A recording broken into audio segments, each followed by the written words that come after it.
So Dave, you've done a lot of work with salespeople. What are the biggest challenges that they face?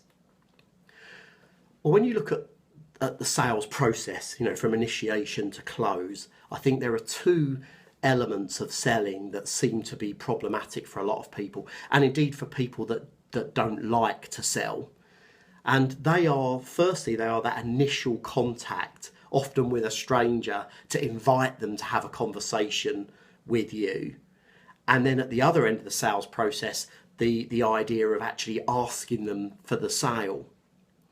And what's interesting about that is that those two challenges are related. The underlying problem that links those two challenges is the same. And the problem is one of we don't like rejection. And it's quite a deep coding in human beings. So if you go back to the days when we all lived in caves, to be rejected from the tribe, to do something that resulted in you being rejected from the tribe was pretty much certain death, because, we're just not built to outrun or outfight most alpha predators, not unless there are a group of us. So being in a tribe was very important to us. And we still carry that coding now, even though there is no danger to us. It feels, and our body sets up. When we begin to feel that there's a risk of rejection, our body sets up as though there is a genuine threat.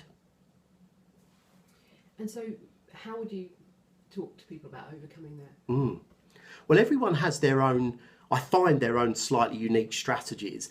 But firstly, I think the important thing is just knowing that is what is going on in your body is important. So knowing where that reaction is coming from enables some people to just be able to go, oh yeah, there's that rejection thing again, and carry on.